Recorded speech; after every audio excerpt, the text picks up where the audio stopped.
ये ड्रोटिन ए जो टैबलेट है इसको मेनली डॉक्टर के द्वारा किस लिए प्रेस्क्राइब किया जाता है, और ये जो दवाई है कौन सा बीमारी रहने से आप इस तरह का जो दवाई है इसको आप बिल्कुल भी नहीं ले सकते, और अगर आप लेंगे तो इसका जो नतीजा वो बहुत ही भयंकर हो सकते हैं। तो ये सब कुछ के बारे में हम लोग पता करेंगे, यानी कि इसका यूजेस क्या क्या होता है, इसका साइड इफेक्ट क्या होता है और इसका प्रिकॉशन क्या होता है, यानी कि कौन सा जो सावधानियां है वो आपको बरतनी पड़ेंगी। तो ये सब कुछ जो है ये वीडियो में मैं एक एक करके बताऊंगा, तो वीडियो में अंत तक बने रहिएगा। नमस्ते, जय हिंद। आज मैं इस वीडियो में ड्रोटिन ए जो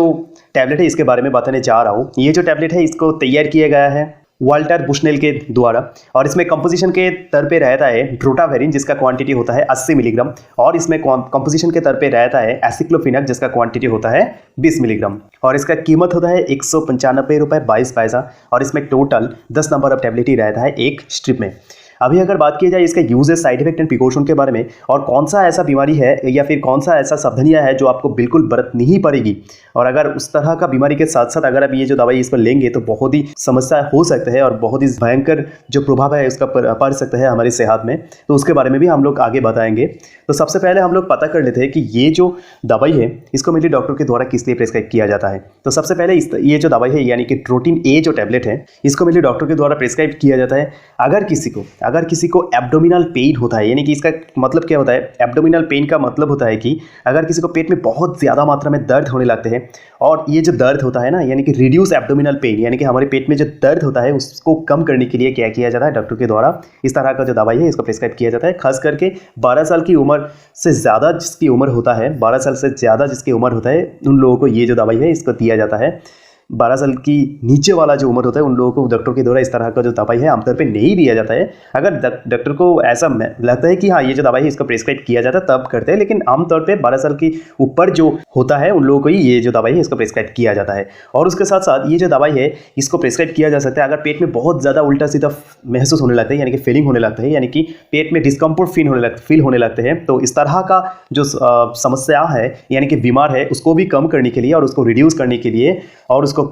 सही करने के लिए, यानी कि उसमें से रिकवरी पाने के लिए क्या किया जाता है, डॉक्टर के द्वारा इस तरह का जो टैबलेट है यानी कि ड्रोटिन ए जो टैबलेट है इसको प्रेस्क्राइब किया जाता है। तो ये जो दवाई है ये एक एब्डोमिनल पेन का दवाई है, यानी कि एक पेन किलर के तौर पे काम करता है, यानी कि पेट में जो दर्द होता है उसको कम करने के लिए इस तरह का जो दवाई है डॉक्टर के द्वारा प्रेस्क्राइब किया जाता है। तो अभी अगर बात किया जाए ये जो दवाई इसका जो साइड इफेक्ट क्या क्या हो सकते हैं, यानी कि जब आप ये दवाई को ले रहे होंगे तब आपको ये पता रहना बिल्कुल बेहद ज़रूरी हो जाता है कि आप कोई भी चीज़ ले रहे हो उसका क्या आगे पीछे क्या क्या हो सकते हैं या फिर नहीं हो सकते हैं, ये सब को तो हम लोगों को पता होना चाहिए ना। तो साइड इफेक्ट के बारे में भी उस तरह का जो उसी तरह से ये जो साइड इफेक्ट है इसके बारे में भी हम लोगों को पता रहना बेहद ज़रूरी हो जाता है। तो उसमें सबसे पहले आ जाता है कि ये जो दवाई है इसके लेने के दौरान कुछ उल्टी जैसा महसूस होने, यानी कि नाउसिया, और किसी को उल्टी हो भी जाता है, और उसके साथ साथ किसी का ऐसा होता है कि सिर में चक्कर जैसा महसूस होने लगता है, यानी कि डिजीनेस जैसा होता है, या फिर किसी का ऐसा होता है कि सिर में बहुत ज़्यादा मात्रा में दर्द होने लगता है, यानी कि सिर बहुत ज़्यादा क्या होता है, सिर में दर्द होता है, यानी कि हेडेक होता है। और किसी का ऐसा भी देखा जाता है कि जो भी वो खा रहा होता है ना ये जो दवाई है उसके दौरान, तो वो सही तरह से हजम नहीं हो पाता है, यानी कि इंडाइजेशन का भी थोड़ा प्रॉब्लम देखने को मिल सकते हैं। और उसके साथ साथ ड्राइनेस इन माउथ, यानी कि हमारी जो मुंह होता है ना, मुंह में सूखापन आ जाता है, ज़्यादा पानी पीने का शक करने लगते हैं। तो इस तरह का जो साइड इफेक्ट मैंने बताया ना, इसमें से कोई भी साइड इफेक्ट अगर किसी को होंगे तो मैं यही बताऊंगा कि अगर बहुत ही कम मात्रा में होता है तो इसमें बिल्कुल घबराइएगा मत। तो आपको तो पता ही हो गया है कि इस तरह का जो दवाई है इसको लेने से आपको साइड इफेक्ट के तौर पर इस तरह देखा जा सकता है।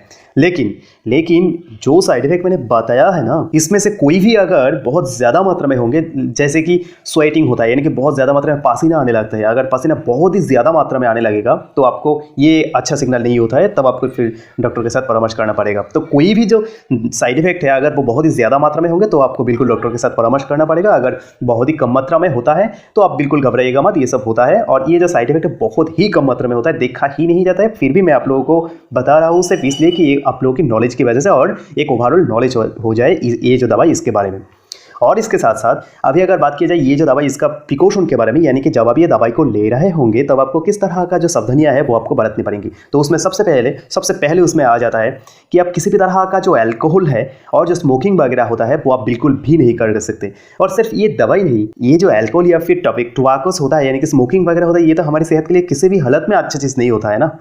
तो आप लोग क्यों कंज्यूम करेंगे उसको। तो ये जो दवाई है इसको लेने के वक्त में आप किसी भी तरह का ये जो अल्कोहल या फिर जो टोबैको यानी कि स्मोकिंग वगैरह होता है वो आप बिल्कुल भी नहीं कर सकते। और उसके साथ साथ अगर कोई ड्राइविंग करना चाहता है तो उन लोगों के लिए तो खास करके मैं यही बताऊंगा कि ये जो दवाई है इसको लेने के आधे घंटे के अंदर आप किसी भी तरह का जो ड्राइविंग है वो मत करिएगा, क्योंकि इसको ही सेफ माना जाता है। और अगर कोई औरत प्रेग्नेंट है और कोई औरत उनके बच्चों को दूध पिलाना चाहता है तो उन लोगों के लिए तो खास करके मैं यही बताऊंगा कि इस तरह का जो दवाई है इसको लेने से पहले जरूर डॉक्टर के साथ परामर्श कर लीजिएगा। अगर डॉक्टर साहब सब कुछ सुनते ही ऐसा महसूस होता है कि उनको हाँ ये जो दवाई है आप ले सकते हैं, तभी आप इस तरह का जो दवाई है उनको आप ये लीजिएगा, नहीं तो बिल्कुल मत लीजिएगा। और सबसे खास जो बात ये हो जाता है, जो मैं पहले से ही बता रहा था, कि अगर किसी को पहले से लिवर और किडनी जैसा क्रॉनिक डिजीज है और कोई इस तरह का जो डिजीज है उसके लिए दवाई पहले से ही ले रहा है, इस तरह का जो बीमार है उसके लिए, तो उन लोगों के लिए तो खास करके मैं यही बताऊंगा कि इस तरह का जो दवाई है इसको लेने से पहले जरूर डॉक्टर के साथ प्रॉपर एक डिस्कशन कर लीजिए। अगर आपका सब कुछ समझते हुए, आपका हालत को समझते हुए डॉक्टर आपको प्रिस्क्राइब करता है तभी लीजिएगा, नहीं तो बिल्कुल मत लीजिएगा, क्योंकि ये हमारे सेहत के लिए बहुत ही क्षतिकारक हो सकते हैं। तो यही था ये जो दवाई, इसका uses, side effect and precaution. अगर